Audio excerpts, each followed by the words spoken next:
So tẹ́ bá fẹ́ pé Fèyí whatever tẹ́ pé orúkọ ẹlẹ́kan ní girlfriend yín. Irú title lẹ fẹ́ fún Ọmọ́tọ́lá.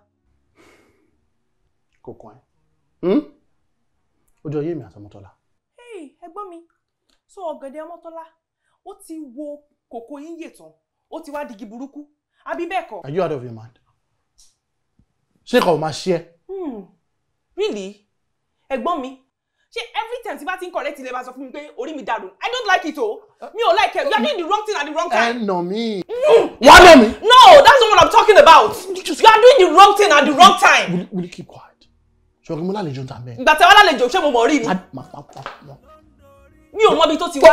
Ẹ̀gbọ́n mi. Ẹ wò. Ẹ̀gbọ́n mi, stop it. I don't like it. I don't like it. Kò lè mú bí ni kò wá from nowhere. Kẹ́ wá sọ fún Ọmọ́tọ́lá ò ní kó. Jáde kúrò mi. I won't leave. Jáde kúrò mi. I'm going nowhere.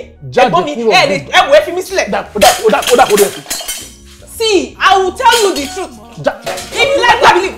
Jáde kúrò. The lady you brought is a whore. Ti dàrú. Ọ̀nà táwọn ṣe báwọn là ń tọ́. Afẹ́fẹ́ sílẹ̀ à ń pa làpálàpá. Làpálàpá kú tán bẹ́ẹ̀ ọ̀tẹ̀ ń gbilẹ̀ kárí ayé. Kárí ayé. Ẹja ránṣẹ́ bọ̀ lọ́gbọ́n, ẹja ránṣẹ́ bọ̀ nímọ̀, káránṣẹ́ bọ̀ lóye. Káránṣẹ́ bọ̀ lọ́gbọ́n, káránṣẹ́ bọ̀ nímọ̀, káránṣẹ́ bọ̀ lóye. How could you lie to me? What are you talking about? How could you have deceived me? Èmi? So ìwọ ní ẹni tí wọ́n fẹ́ tẹ́lẹ̀tẹ́lẹ̀. Kí ló mú wọn ṣe mí?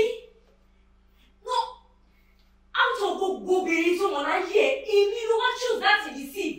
Fún kí ni? Kí ló ṣe fún ẹ? Ṣọ́rọ̀. So ìwọ ti lẹ́ni tó fẹ́ fẹ́, o ti ní plans already. Ó wá mú mi wá lé.